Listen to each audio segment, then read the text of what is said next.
theyeshiva.net.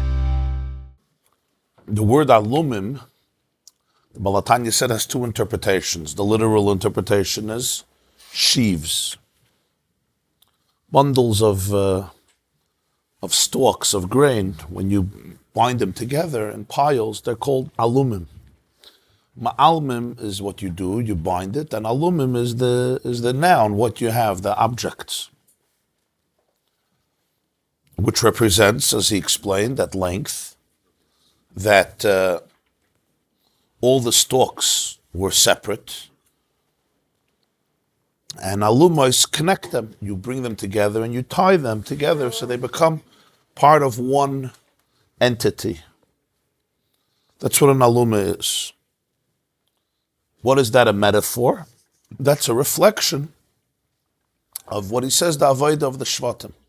The Avodah of the Shvatim was what's called Birur HaNetzutzos, identifying and sublimating the sparks.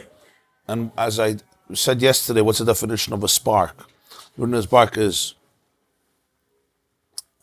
the aspect of that particular item or object or person or thing which makes it part of Ein Sof, identifying that component in it, clarifying it, sublimating it, because as he says, the sparks, so to speak, fell. They went through a fall, they went through a transformation or a trauma through the process of Shriras HaKelim, which caused pirud, separateness, fragmentation, or at least perceived fragmentation. Is that the Nekuda Torah? Is that what the sites is? They have what to identify. Oid ma'at. Yeah, it's much deeper. It's not just the Nekuda Torah. It's what it really is. See the purpose of them, why this is happening, or what this item is. Yeah, and more. Yes, all that, and perhaps the main definition is that it's identifying its identity as part of infinity. That's the nitzutz. The nitzutz is its divinity, what it really is. To see the Beis as part of Baruch, to see the Reish as part of Baruch, to see the Vav as part of Baruch. To be able to see within it what's called the nitzutz eliki. In other words, it's manifestation of the divine. That's what the nitzutz of everything is. What's not the nitzutz? But I have heard that in Mitzrayim all the nitzutzos were taken out. So what's left? What is it? What's left?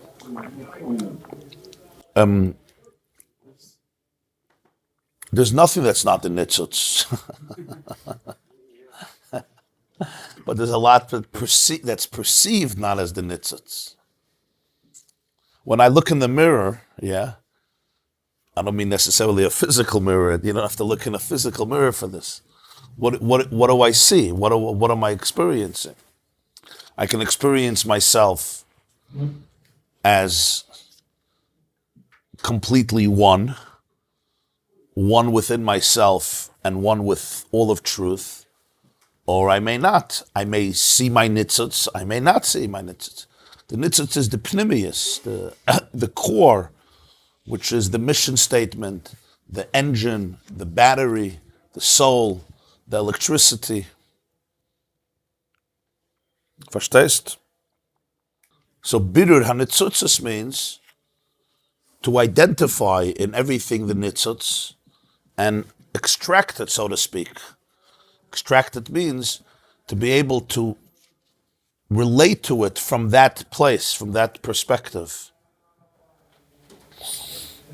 So that's where to make a bracha on a different item, or identify the source. So to speak. Yeah, always, yeah. And that's elevating it. Yeah, you help reveal it. Like we said yesterday, what's Avodas Hashem? It's the work, the ongoing work of relating to the oneness of the universe, the oneness of the cosmos, the oneness of the planet, the oneness of humanity, and the oneness of your own life, maybe the hardest, and the oneness of yourself, the oneness of your heart, your mind, your soul, your body, and the symbiosis, the relationship with the rest of the world on that level. So the nitzutz is the identity of every metzius, every reality in its truth, which is completely part of infinity, part of oneness, a manifestation of the divine. The nitzutz is the way it manifests the divine light. That's why it's called nitzutz. Nitzutz is a spark of light, because everything is a spark of light. However, like when you have a fire and the nitzutz leaves, the spark leaves, it becomes isolated. And so buried, hidden in what we call klippa. Klippa means shells, and that's the proper word. I may not see, I may just see the shell. And when I only see the shell, my relationship, right, with it and my relationship with myself is only from a shell perspective. All energy comes from the nitzutz. There's no energy outside of the nitzutz. The shell's only reality is that it covers the nitzutz. It also lives from the nitzutz. The shell also lives from the nitzutz. Which is why every shell also has a purpose. It also lives from the nitzutz, but it can get very distorted. This is why life is so interesting, don't you know?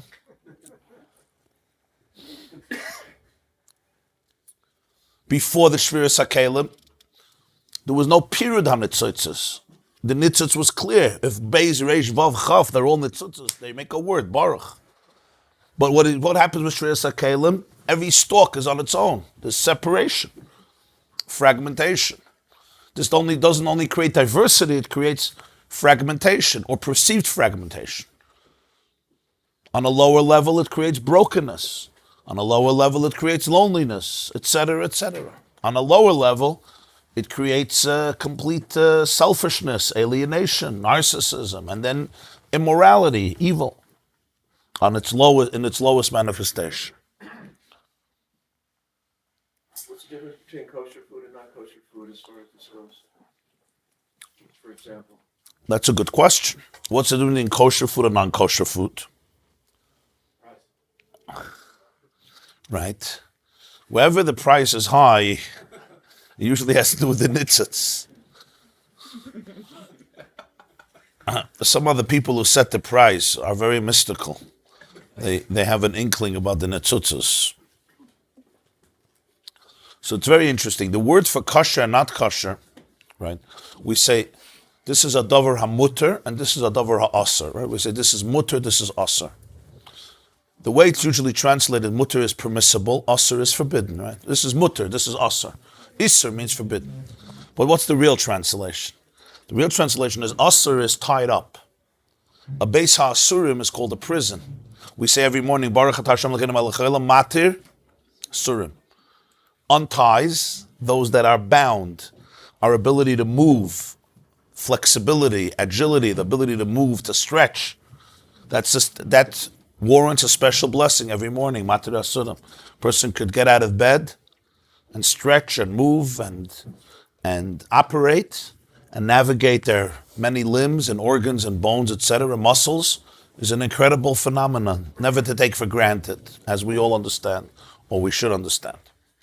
So why is mutter and asur have that name? Mutter really means untied, like hataras nadarim, right? Hataras nadarim, you untie. We say in kol nidre ve'esare. It comes all from being tied. Le'esar. That's why a prison is called asurim. So the literal explanation is, because with something that's mutter, your hands are untied. Take it and eat it. With something that's asur, your hands are, so to speak, tied, like I can't touch it. Like if my hands are tied, I can't touch it. So it would be like a cute, metaphoric way of saying, don't touch it. Your hands are tied, even though they're not, but they should be. Right? The Baal HaTanya says, in Tanya, in chapter 7 that it's not stamapsa, cute expression. Actually, in Lashon Kodesh, the words are very precise. Mutter is not talking about your hands. Asr is not talking about your hands. It's talking about the object. It's a very rich explanation. Mutter means the object, the food is untied. The nitzutz is untied. And asr means, asr means that the nitzutz is tied. What do we mean tied? Tied means sometimes I could look at somebody, and say, this nitzutz is really, is really tied up. You say this guy needs to be unwinded a little bit. This nitzutz is really entangled, entrenched. And therefore, you're not going to be able to extract it. If you're not going to be able to extract it, what's going to happen? Your relationship with it is going to be not good for you and not good for the thing. Mutter means it's untied, meaning it lends itself to be identified. Everything has a nitzutz, but that doesn't mean that I have to have a relationship with everything. A person is married. You'll forgive my blunt example. A person is married, but they have a crush on somebody. Behind that crush, just will explain it very clearly. Is there a nitzutz there? Of course, the guy could sit in therapy for 20 years, figure out he's looking for something. He's probably not getting something in his marriage, right? Or the other way, she's not getting something. They're looking for something. And that what they're looking for is probably something very good, very noble. Maybe a little love, maybe a little validation, maybe a little connection, maybe a little respect. Really, they want to be part of who they really are. It all comes back to Krishvir Sakelim. Now, you say, this is a horrible thing he's doing or she's doing. Right? It's against Avodas Hashem. What are you really saying? What you're really saying is, your relationship here is not bringing you to a place of oneness. Because you're married. You're married. Right? Is there a nitzutz here? Is there a calling here? Is there something here? There's something here. But it's not for you to extract at this point in life. The Gemara tells a story that the Ran has a girsa. It's a fascinating story. And the Ran has an elaborate girsa on it. The Masechta Nedarim, Rabbi Akiva lived in the 2nd century and in the 1st century. The end of Bayis Sheni and afterwards. And the Romans had a governor in what they called Palestine, Judea. His name was Turnus Rufus. In Gemara, you have in a few places Rabbi Akiva discussing things with Turnus Rufus. The Roman governors liked having debates with Jewish scholars, and Rabbi Akiva and Turnus Rufus had many conversations. One day, Turnus Rufus comes home, and he's in a bad mood. So like a good wife, she says, why are you in a bad mood? He was probably trying to hide it, but, women right away feel it. Why are you in a bad mood? He says, this Rabbi Akiva, I cannot defeat him. He's such a man of stature and principles. I just can't defeat him. I can't crush him, verbally. So his wife says, I'll do it for you. With my beauty, I get everybody. That's what she told him. So she went to meet Rabbi Akiva and, like a peacock, display her physical prowess. Rabbi Akiva looked at her. She wanted, she offered closeness, like what the wife of Betifa did with Yosef. Rabbi Akiva looked at her.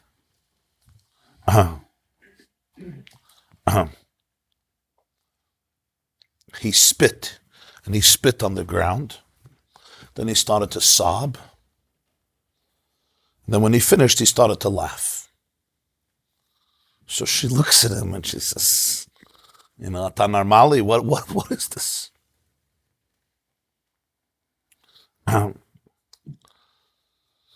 So he said, I spit because I was feeling repulsed by the fact that such beauty is abused and used in immoral ways. It's vile for me. So I spit. It was just my own reaction. There was something I couldn't deal with. I cried because I look at such beauty and I see that one day it's going to wither away and you'll end up in the grave with everybody else. Fodder for the worms. It's very sad.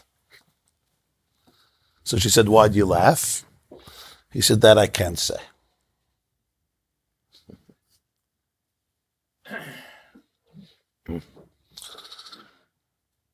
She came home and she was blown away by this. Never happened in her life. Mamash never happened to her in her life. To Nesrufas was in a bad mood. She was erst in a bad mood. To Nesrufas died at some point. She converted to Judaism. Rabbi Akiva married her. And he said, that's why I laughed. Says the Arizal that they were both sparks of Dinah and Shechem. That's what it says in Kabbalah. The 24,000 people in Shechem were the 24,000 students of Rabbi Akiva, 24 people of Shimon. Zimri and Cosby, who had a relationship in Parshas, Balak and Pinchas killed them, were also a Gilgal of Dinah and Shechem. And the tikkun of Dinah and Shechem was Rabbi Akiva and his wife. Now, what does all this mean? It's funny stuff. It's very mystical stuff. What does all this mean? There's something very deep going on. Shechem was crazy about Dinah. In fact, I'll tell you something interesting people don't realize. In the whole Tanakh, not the whole Chumash, but the whole Tanakh, there's never as many expressions of affection as Shechem towards Dinah. It says, Yaakov loved Rachel, Shine, man, Yitzchak loved Rivka, that's it, done. Shechem, every conceivable expression. The Medrash says, Ava, Chasheka, Chafetza. And the Torah doesn't stop using it. Using the expressions, and it's very strange. So the Alshich writes, Shechem's father says, Chamor says, Shechem choshka nafshi, his soul desires Dinah, not his body. Don't only think it's his body, their souls are connected. His soul wants her. It's not just a physical reaction. Dinah's a beautiful girl, and Shechem is having a bad day or a good day, and he thinks he could do whatever he wants with any girl. No. It's his soul. Right? But that's under the surface. On the surface, what is it? It's absolute abduction, rape, promiscuity, immorality. Like the brothers say, Hachazayna yasas achisenu. But there's a nitzut there. But Dinah and Shechem were not capable right now to extract this relationship and turn it into a divine act of oneness. It was a betrayal of her, it was torture, it was disgusting. Now this is very, very deep. So sometimes there's something I want, but the healthiest thing I can do is, not ignore it, not ignore the nitzitz, but realize right now the nitzitz is tied up, it's usser, it's bound up. If you go there, you're going to be, what's the word? No, the opposite. You will be pulled away by the tide. It's the lifeguard who goes in to save the person drowning, right? And what does the undercurrent do? It sweeps him away, so two people die. Rahman al-Islam. Huh? Pulls you down. Pulls you down. Now, some people think, I'm different.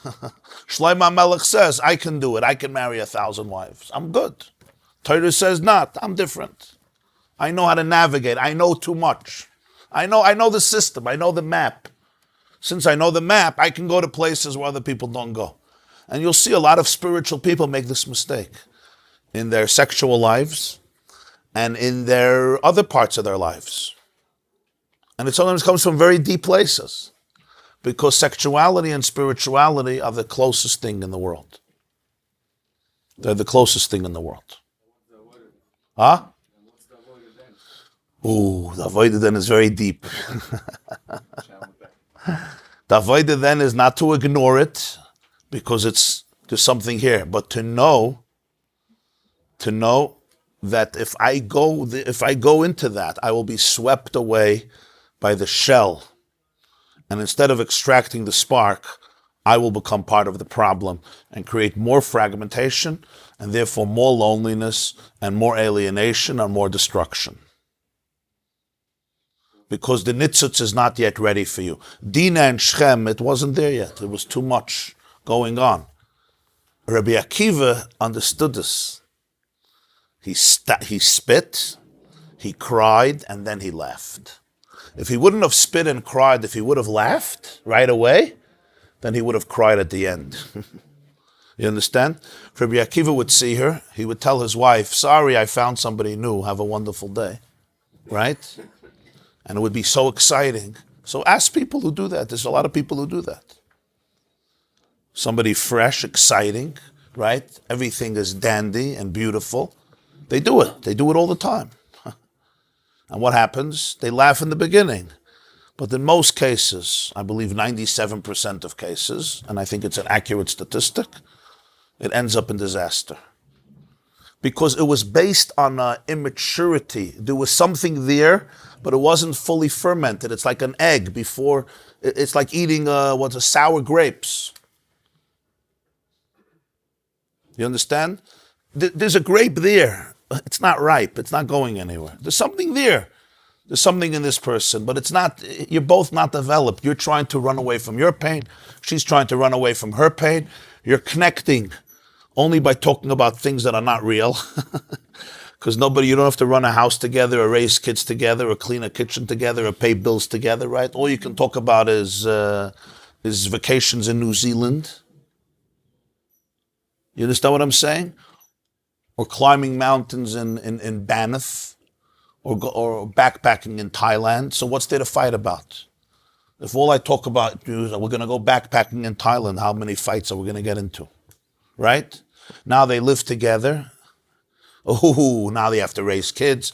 Now you got to pay bills. Now you see each other 24 hours a day. It's a disaster.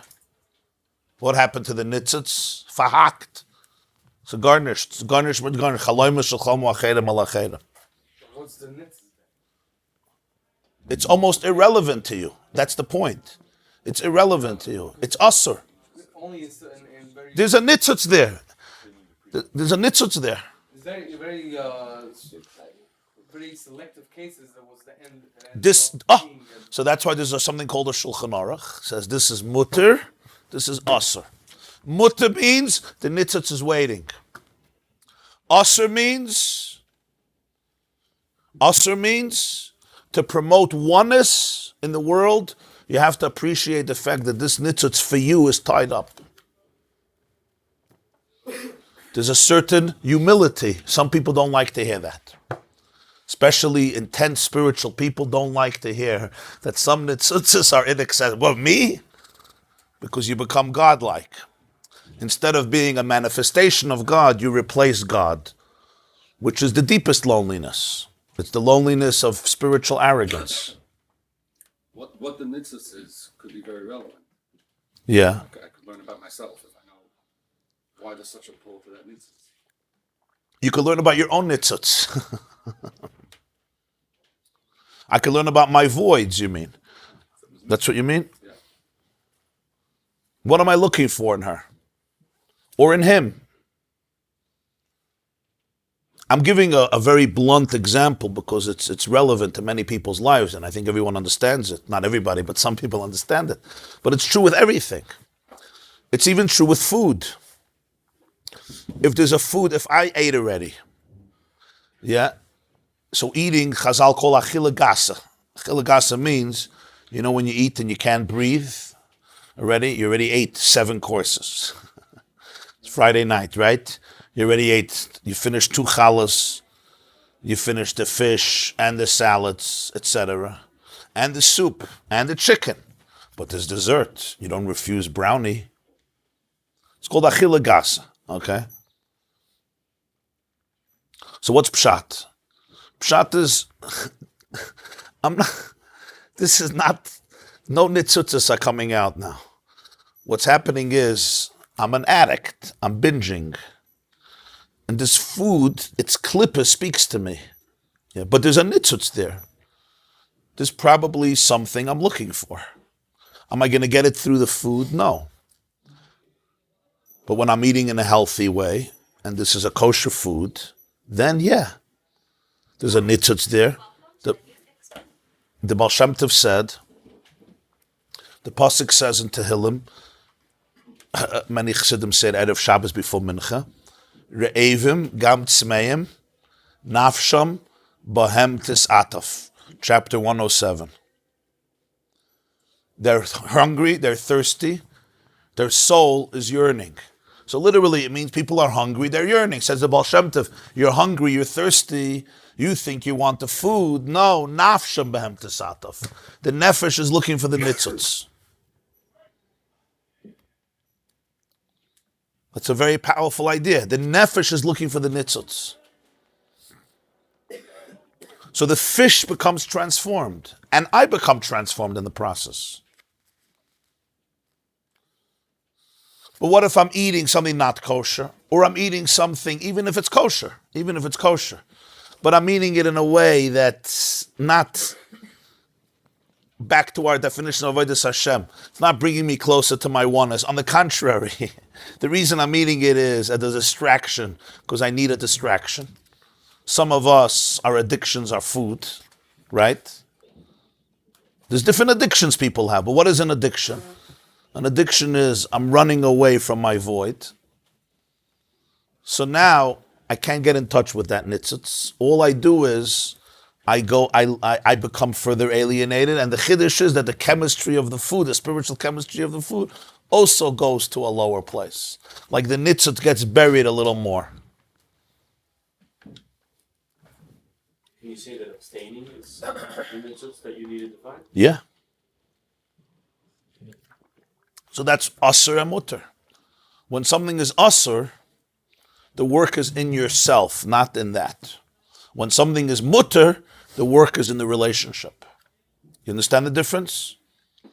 You're always working with something, but the question is that something triggering work in yourself? Or no, the work is in me, but also in our relationship, in our connection, in our positive connection. It says that the wife of Potiphar was L'Shem Shamayim Neskavan. Yeah? It means there was a nitzitz there. How do we know there's a nitzitz? He married her daughter, for heaven's sake. Rashi says this. This is done. Rashi says Potiphar saw that she's going to have descendants with Yosef. It was her daughter, not her. You understand? So there was something very real there. We belong together. There's this chemistry. What do people say? There's so much chemistry. With her spouse, she has no chemistry. Yeah? With this gun, with this genius, yeah, who she knows for 10 minutes, there's chemistry. It's called physical chemistry. I'm telling you that sometimes it can be even deeper. Emotional chemistry. It's filling the void. What was the middle part from Shechem and Dinah? Nothing. But their souls had something.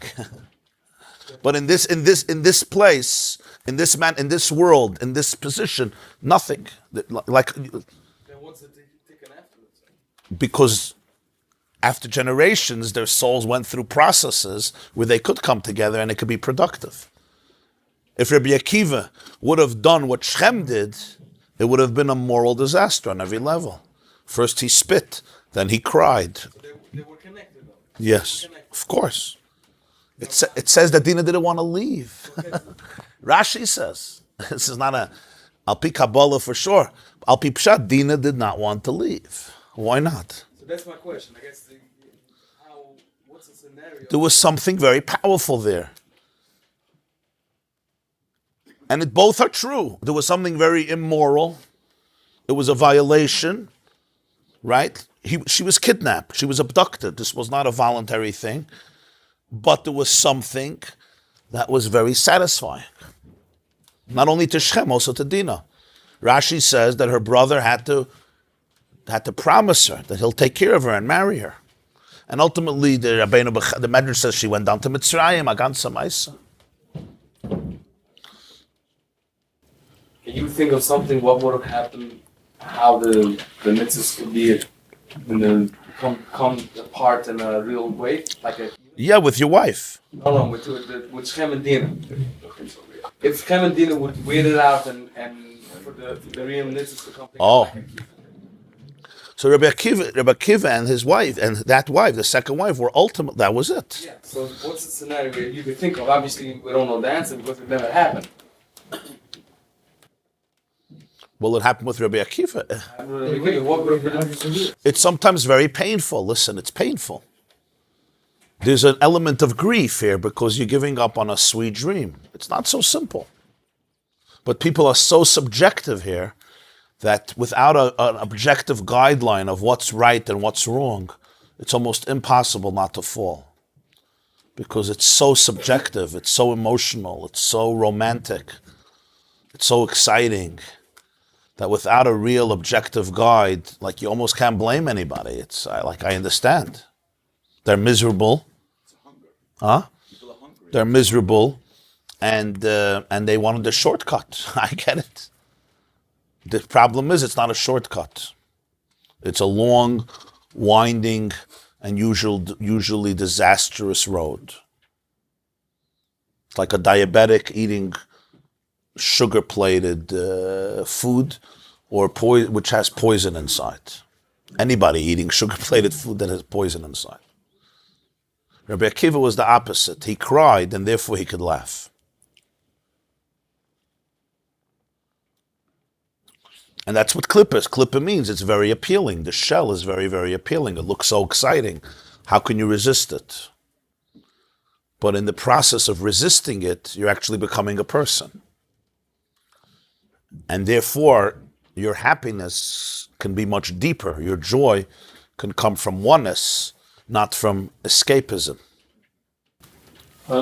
Things that are asur by abstaining from them. For example, those stories about tzaddikim who were in a place of impurity and they couldn't think about Torah. Yeah. They had to concentrate not to have any holy thoughts. Yeah. They were in the wrong place. Do you liberate nitzutzos by doing that? Or is it something else? Sometimes it says in Chassidus, the nitzutz of something is just to challenge you to go deeper into yourself. So that nitzutz is liberated by you abstaining. Within yourself. Yeah. You understand? The purpose of this particular phenomenon or person or reality often is, what's its nitzutz? To bring out within me the courage and the depth and the awareness of the work I have to do within myself. So by doing that, I actually liberate its nitzutz, which means paradoxically, if I indulge it, I bury the nitzutz. And if I stay away from it, it's thankful to me. It like almost begs me, I'm telling you, yes, I'm asking you, but please say no. It's almost like, that child who asks you for something, and he may not even know it, but he wants you to say no, because he knows it's not good for him. But the parent is sometimes so foolish and gets enraptured and allured by the veneer. Please say yes. Really, he's begging, please say no. Right? Like, please put me to sleep, even though I'm going to scream and tell you you're the worst father. Please put me to sleep. But if you don't have that amkus, that clarity, so you get lured in by the husk, which actually is destructive for that thing, which you think you're indulging. It's actually, what it really wants is you should stay away from me. You should abstain. And that's often its nitzutz.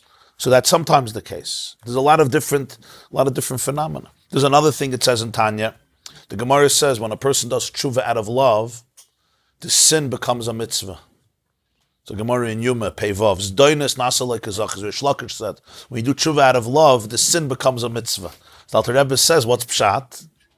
So how does the sin become a mitzvah? So this is what he says, listen to this. When you do tshuva out of love, so then the negative act retroactively turns out to have become the fuel and the oxygen and the motivation and the catalyst for a much deeper yearning and thirst and love. Because there's no passion like the passion that comes from knowing the opposite.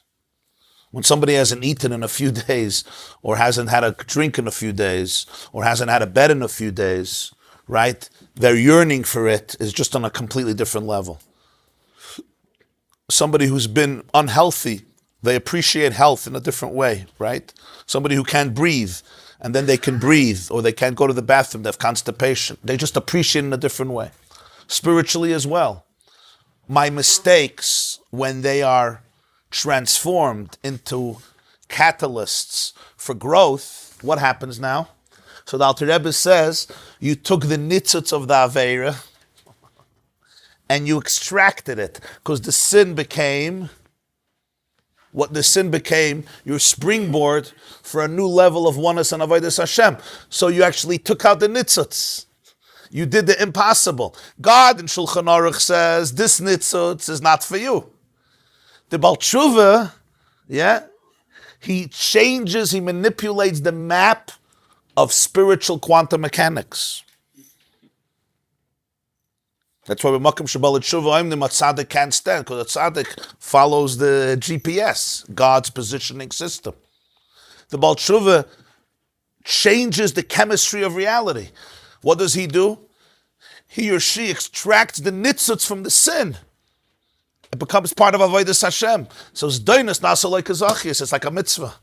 It's like when I put on tefillin, and I took the nitzutz of the animal, and I put it on my hand or my head, or any other mitzvah you do. The bread that you eat for Shabbos, the wine you make kiddush, or whatever it is, any mitzvah you do. Most mitzvahs, the tzedakah, the money you give for tzedakah. You Teves, that's what he says. That's what the Baal Tshuva does. But it's not something I go into. I don't say, I'm going to get the nitzutz out. No. You don't do that. I'm going to eat treif, and then I'm going to take the nitzutz out. It doesn't work that way.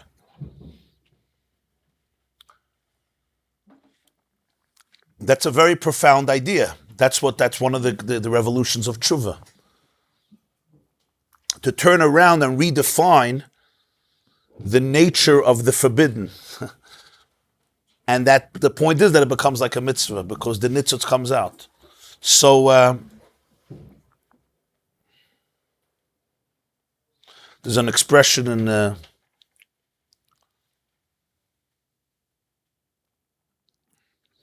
what the Tanya is really saying is, everything has a hechsher mitzvah, meaning there's nothing you could do without a preparation. I can't just blow shofar on Rosh Hashanah. I need to take a ram's horn and fashion it.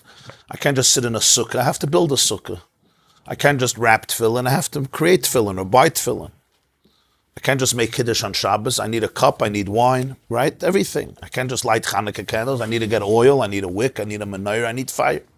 It's called hechsher mitzvah. When you go to the store to buy oil for Hanukkah, you're not doing a mitzvah, but you're doing what's called hechsher mitzvah. You're preparing the grounds for a mitzvah. There's no mitzvah that comes without hechsher mitzvah. Nothing. Every mitzvah needs some preparation, right? Every mitzvah. A woman who goes to the mikveh, you need a mikveh, you need to go, you need to travel, you need to get into your car, you need somebody to take, all these things. You just need, somebody has to build a mikveh. You need rainwater, you need a bar, you need, etc. These are all hechsher mitzvahs. Building a mikveh itself is not the mitzvah is going into the mikveh. But without building a mikveh, nobody's using a mikveh, right? We all understand that. It's called hechsher mitzvah. Building a sukkah, or building a mikveh, or writing a sefer Torah. Okay, over there. So every mitzvah has a hechsher mitzvah, and you can identify what it is. You want to make Sudas Shabbos, you have to cook on Friday.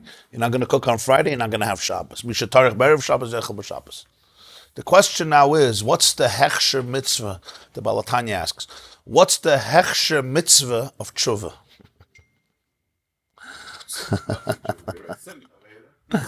An Aveda. Okay. What's the Hechsher mitzvah for tshuva? An Aveda. Now, but we don't say this. Really? An Aveda is a Hechsher mitzvah? An Aveda is an Aveda. It's the opposite of a mitzvah. So what's Pshat? Pshat is like this. An Aveda is an Aveda. It's not a Hechsher mitzvah. When you do tshuva out of love, retroactively, you redefine the Aveda as a Hechsher mitzvah of tshuva. You redefine your mistake, your error, your transgression as the ability for you to do tshuva. Ooh, so what happens when you do a Hechsher mitzvah? You just took out the nitzitz. You just aligned it with infinity. So your sin now became what? Became a divine act. Became a Hechsher mitzvah. And that's an incredible idea in life. We make a lot of mistakes. And the mistakes that we make, it's not just about sin and classic sin, it's about mistakes we make. And those mistakes are not made because we're trying to make our lives, we think we're making our lives better, but they're made out of cluelessness, out of stupidity, out of trauma, out of loneliness, out of brokenness. That's so many mistakes we make, right? We all know this in our lives, and we do stupid things that sometimes end up affecting ourselves or others in disastrous ways. So what happens now?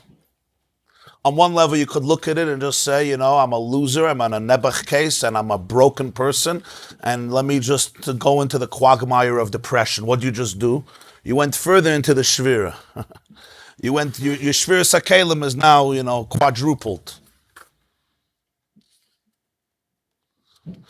What's the concept of tshuva? The concept of real tshuva with tremendous passion is the exact opposite.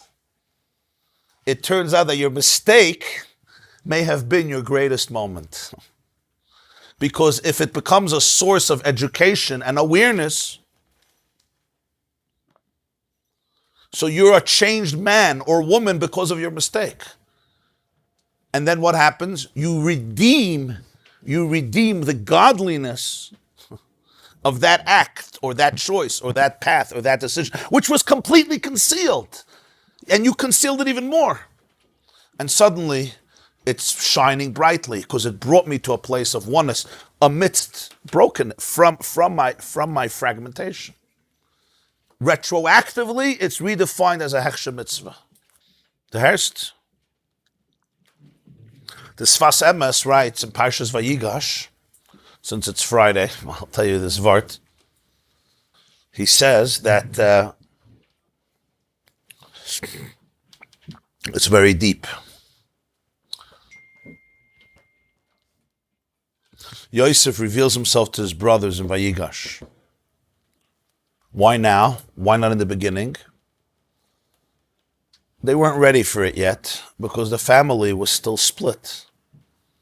People ask, why didn't Yosef write a letter home? Why didn't he call home? Why didn't he send a telegram? Why didn't he send a WhatsApp message? How far is it to send a messenger to Eretz Yisrael from Egypt? You're the prime minister. You can't send a mailman to Tati and say, Daddy, I'm alive. You know your father loves you. The answer is very simple and very deep. It would have been a premature joy, because Yosef knew there's an infection in the family. Okay, so they feel bad, we'll come together, we'll make a Seder Seidah, and for 2 weeks we'll smile to each other. But the underlying discord was not dealt with. Whenever you don't deal with it, it comes back. Sometimes it's under the radar, but it comes back. When I'm having an issue with my brother, my sister, my family, so yeah, if somebody goes through a tragedy, so for 2 weeks everybody is good, but essentially you have to deal with it. Yosef had to see what's really going on.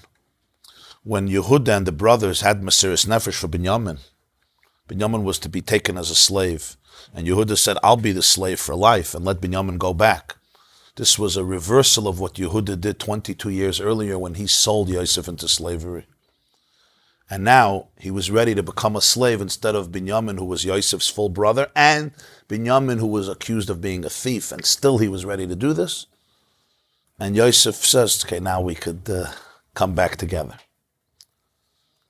The word that Yosef uses when he reveals himself to his brothers, he says, I'm Yosef, va'ata al te'atzvu, and now don't be depressed. Now. Says this Fasemes, what's now? The Medrash Rabbi says, Ein va'ata l'loshen tshuva. Whenever it says the word va'ata in Chumash, now it means tshuva.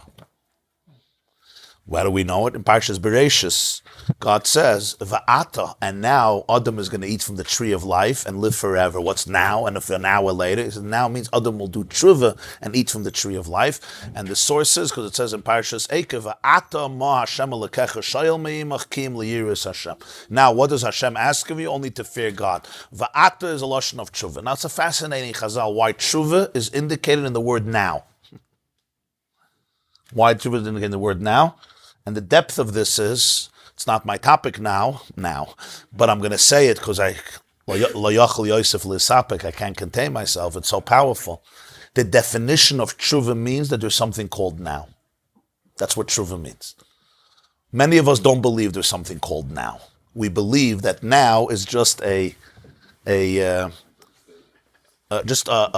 product, a result, the domino effect of the previous. My genes, my nurture, my old relationships, my old stories. Tshuva means there's something called now. The power of now is not a chiddush of our generation. That's what the man says, va'at is lashon tshuva. Tshuva means the belief that there's something called now. If there's something called now, it's a new moment, a new paradigm, a transformation. I, my husband, my wife, my kid, my job, my trauma, my mother, my father, my brother, my sister, my rabbi, my community. You're right, but there's something called now. Just that can change your life. If you could live in now, you could change your life. It's the hardest thing in the world to live in now. How do I live in now? I know you.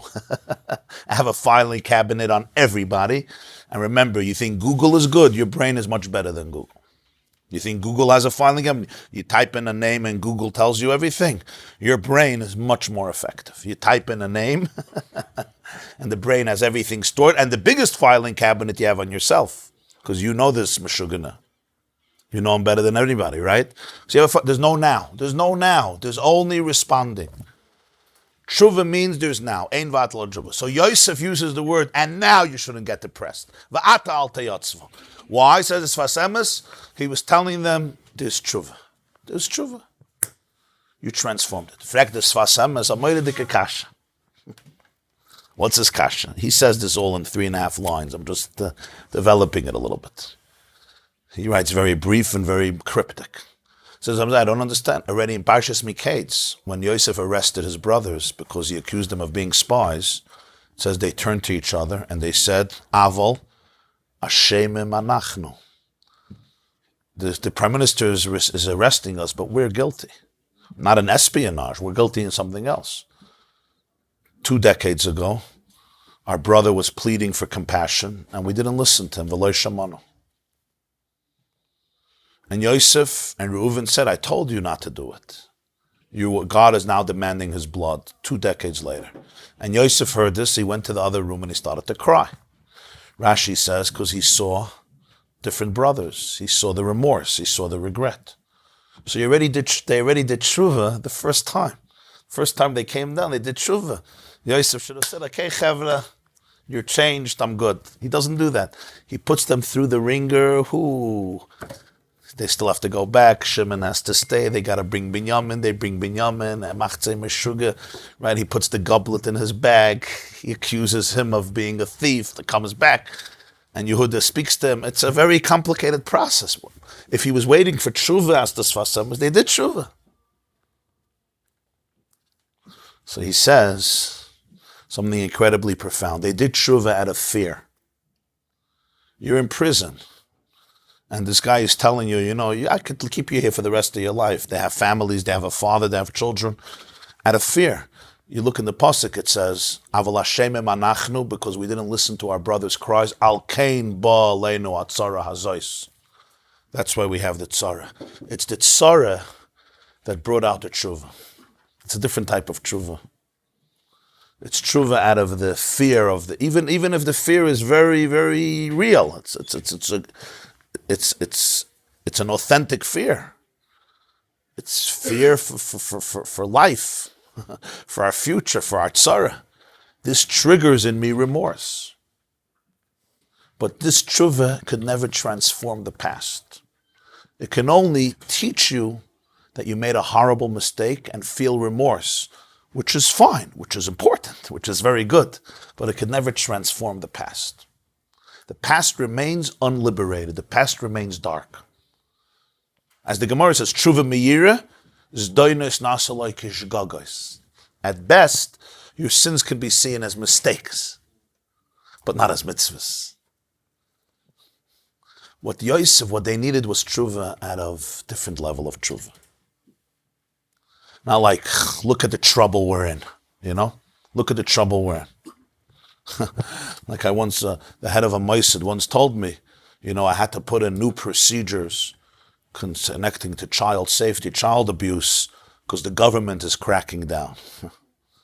I said, wow, Nebuch. And if the government wouldn't crack down, I'll molest another couple of kids. The government is cracking down on me. You understand? He's frightened. So he's going to change things. And if he's really frightened, and hopefully he is, he'll change them for real.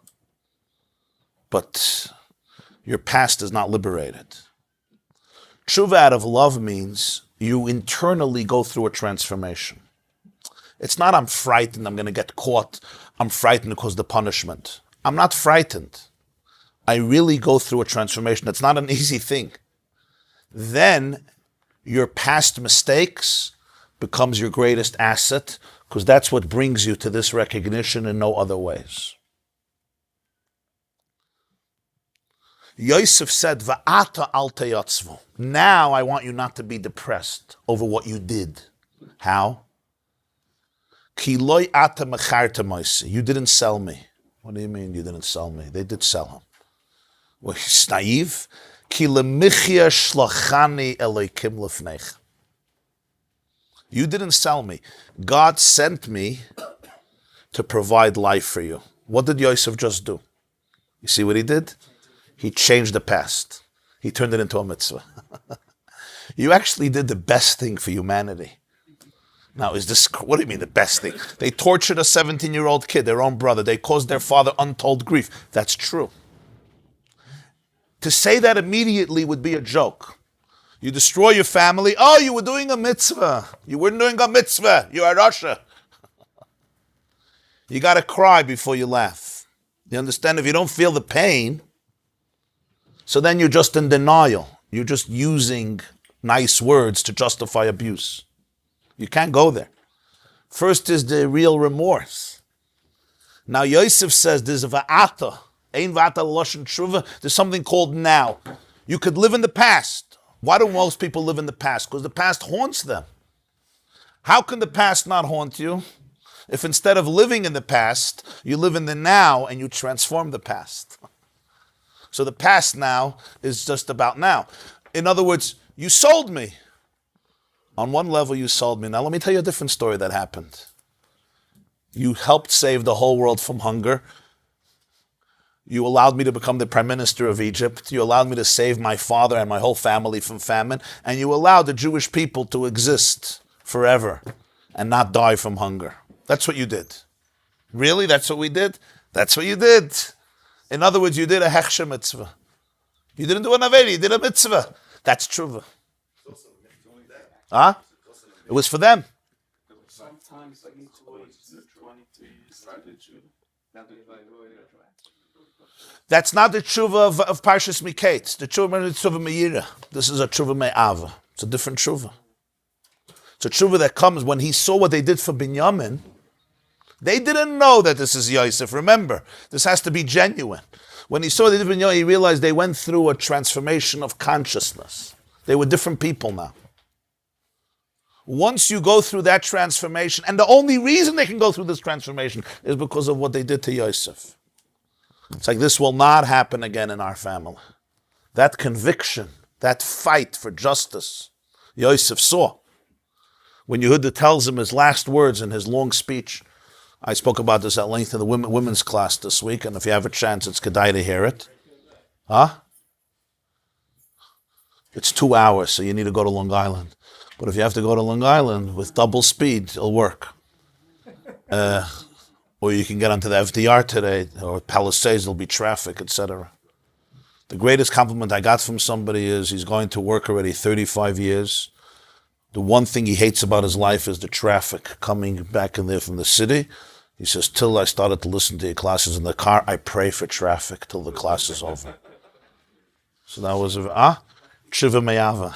The traffic itself becomes, because I didn't think of that, yeah. I was appreciating the compliment more than the nitzuts. You understand? Huh? Oh, what did that do for Shalom Bayis? You got to know your limits too. So, why am I saying that? Oh, so we spoke to I said to the women, it's the longest speech in Bereshis. Yehuda gives to Yosef, who he thinks is the prime minister. It's 17 psukim. You don't have such a long monologue in Chumash. It doesn't exist. It's usually 1 psukim, 2 psukim. So every word is very meticulous. After everything, he says, I can't go back to Yaakov. If I go back without Binyamin, he's going to die. I guaranteed him, let me be the slave. His last words is, he says, Eich ela lavi v'anare nenu iti pen ere berasha yimtzes avi. How can I go back without this kid? I cannot see the pain that my father will experience. The word my father, he says 14 times. And the last word is avi. Yosef knows he's the person 22 years ago said, what benefit is there to keep our brother in a pit? Let's sell him at least for a couple of dollars. Where was your father then? We'll tell him that his son was killed with a tunic in blood. 22 years later, what does Yehuda say? I'll be a slave for the rest of my life because I can't look at my father's pain. And if Hashem says, really, Yehuda was saying the wrong argument. Yehuda should have said what he said earlier. I'm the guarantor. I'm responsible. That's the punchline. I'm responsible. It's not what he says at the end. Not that I'm responsible. I can't see the pain of my father. It's very different. He says, this is where Yosef saw the transformation. Yehuda was Afrum Yid. You sign a contract, you do it. That wasn't the Vart. The Vart was not that Yehuda is Afrum Yid. The Vart is that he's connected to his father. There's 2 types of Yiddishkeit. There's a Yiddishkeit, I'm an ehrliche person. I said, I'm going to do it, I'm going to do it. That didn't get Yosef. Okay. He said, it's not about I guaranteed I'm going to be a sinner. Forget, I'll be a sinner. But I can't see the pain of my father. That changed it. That was the tshuva me'ava. So Yosef says, V'ata al tayatzvu. If this is the case, you don't even have to be depressed about the past. You just extracted the nitzuts. The sale of Yosef became part of a story of oneness. Not easy. It's not easy to say. It's not easy to say, but that's what happened. And that's a very emotional moment when you could look at your life and ask yourself, and I'm going to ask you to do this for a moment, what's the worst mistake you ever made? Because taking your brother, throwing him in a pit, and selling him as a slave is on a list of pretty severe mistakes. So I assume nobody did that to their brother sitting in this room. But maybe in a little bit, ask yourself, what was the greatest mistake you ever made? And I don't mean maliciously you were trying to be evil, even out of cluelessness, or out of trauma, or out of immaturity. But the greatest mistake you made. And if you can ask God to delete a few things from your life, that would be number 1. Just delete this. Or maybe what were the top 3 things you would like to delete from your resume, from your inner resume? You don't have to all answer the question at once. But just think about it for a moment, right? That's what the brothers faced. 22 years. It's not 6 months later. It's 22 years later. They lost a brother. He married out in Egypt. but the different culture, had 2 children. The only 2 kids who grew up without a Jewish family, without a Zayda, right? No Shalom Zachas, no Bar Mitzvahs, no Hanukkah parties, no Hanukkah gelt, no chickpeas, and the worst, no jalapeno herring. They saw it all. And now is the moment of confronting it. And Yosef, the victim, says, Ve'ata al teyatzva, there's no room for depression or even anger at yourself for what you did. Because you have worked it through so much that right now you have redefined your lowest moment as you have redefined your lowest moment, your nadir, what is it called? Your the lowest moment, what is it? Huh? Your abyss, nadir, no? You get the point. Your most embarrassing moment, your lowest moment, you just transformed. Yeah. You just transformed into your greatest moment. This never could have happened. Now that did not make them feel, I don't think it made them feel good about what they did. It's not what it does. I don't think it did that. But what I think it does do is, because if you're in that place, you're not feeling good. Oh, hooray, I abused you. I could now go eat sholent. That's not the Vart. The Vart is you're in the state of humility, of seeing the grandness of reality, and how you could never know the full picture. And sometimes it takes 22 years. And that's the nitzutz that we identify, where it's part of the Ein Sof, where there's a tikkun to it. There's a very deep tikkun to it. And it's a process that requires deep humility, because without that, you remain stuck in the negativity and the toxicity. So that's the short answer to your question of the difference between permissible things and forbidden things.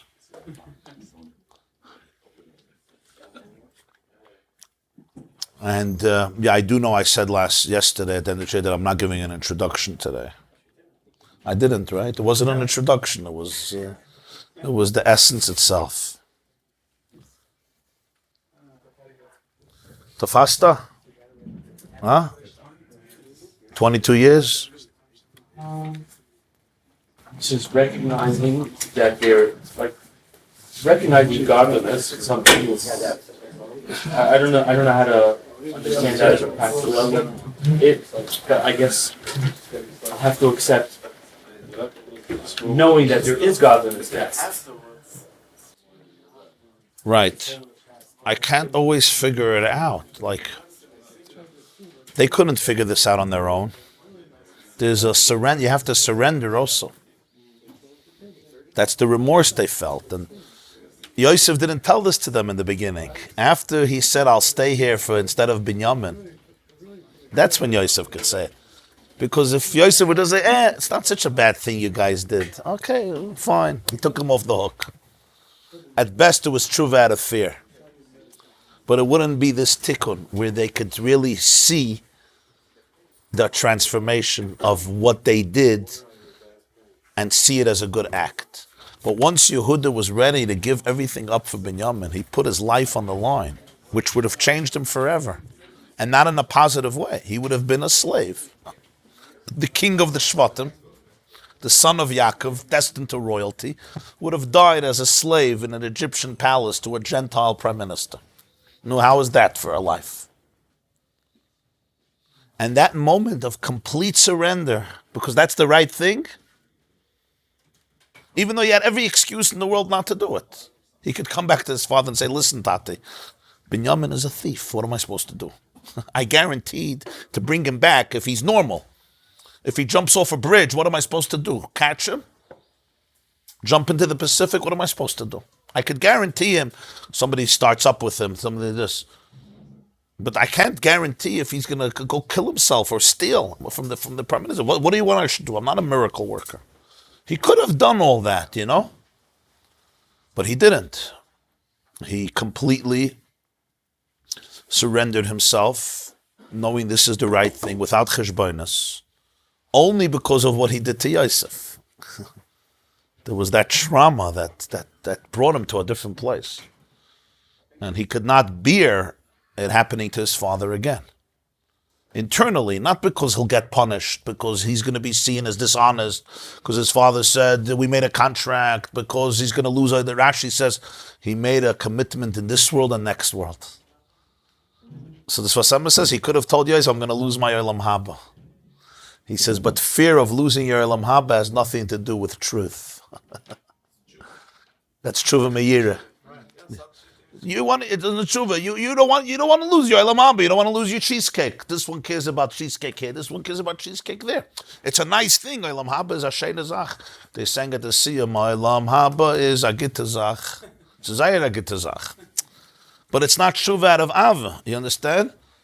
I don't want to lose my Olam Haba. Yeah, Olam Haba is a serious thing. I don't want to lose it. I need Binyamin back. He says that, but that's not his punchline. His punchline is not about my Olam Haba. It's about my father. And as a result of that, he sees the transformation. And now, Yehuda can see his previous sin as a mitzvah. Only now. Incredible insight, huh? Yosef knew it, yeah. Yosef saw, that's what we're going to learn. Yosef saw reality from pre-Shviras HaKelah. And he was also in the pain. It's not that he was out. Yeah. Pre, but inside, yeah. Yosef saw reality pre-Shviras HaKelah. The brothers couldn't. It wasn't a growing process for him? Of course it was a growing process, but there's growth and there's growth. Verstehst? There's growth and there's growth. It sounds in the pussy they never got comfortable with each other. Is it like that? Okay, listen.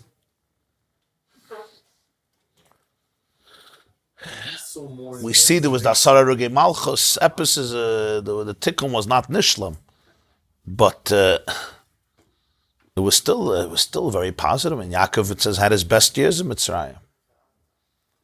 There was an inyan of Ata. They were always afraid of him. He didn't take revenge. Yeah, you see that there was Yosef. It seems like can embrace it fully. They couldn't. Yeah. That's the fascinating thing. The victim was wholesome. He came to a better place than... They not. V'harai, when Yaakov passed away, they thought he's going to take revenge. Yeah.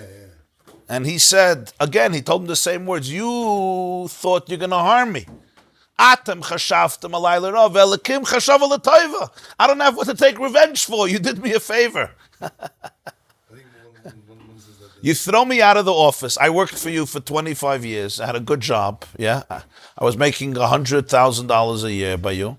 You threw me out like a dog, right? So you allowed me to open my own company. You understand? And become one of the most successful tycoons in the century. So I have to go back to you and say, Toda Rabba, thank you. I know you were trying to kill me. But God was trying to, I would have remained stuck behind the desk in your office. I would have remained a shlamazel for life. Huh? So that's what Yosef has to tell them. So they're afraid he's going to take revenge. They're still not completely, they don't completely believe it. V'hem lo yikiru, Alter Rebbe sagt. Lo yachol Yosef l'sapik, it says Yosef couldn't contain himself. So this Vasema says that the mashmos of the pasuk is almost like the Torah is lamenting. He should have held back a little more. Lo yachol Yosef l'sapik, he couldn't. It's almost like an outcry. He should have. Because the tikkun wasn't finished. That's why it says he met Binyamin and they cried on each other's necks for the Beis HaMikdashes that would be destroyed. What's the connection now? You meet your brother, the Beis HaMikdash is going to happen. He says, no. It's now. Beis HaMikdash wasn't destroyed later, it was destroyed now. It's another incredible insight. He should have contained himself a little more. But that's okay. Listen, there's, Oimek lefnime, it's deeper and deeper. But that's the point, that he was from pre-Shvira. So Mela, he could see it. But he wasn't aloof. He wasn't pre-Shvira in La La Land. He's the one who suffered most. He was in the Shvira, but he was pre-Shvira. Yeah. It's functioning. And as we'll see, the Maimon says this is where they had to bow down to him. They couldn't accept that. Okay. Ist geil. Hast verstanden? Hast gefüllt? Like the Alter Rebbe when he was in jail. Well, Yutas Kislev is usually Parshas, this Parsha Vayigash.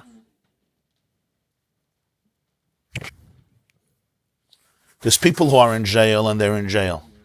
There's people who are in jail and they're above jail. And then there's people who are in jail and they're still above jail. It's very different. There's people who are in jail, people who are above jail. And then there's people who could be both. You understand the difference? Rabbi said that. When they said, you're going to need therapy, you're going to need therapy, you're going to take us. I wasn't there. Right away. It was Taka Chiddush that he didn't need therapy.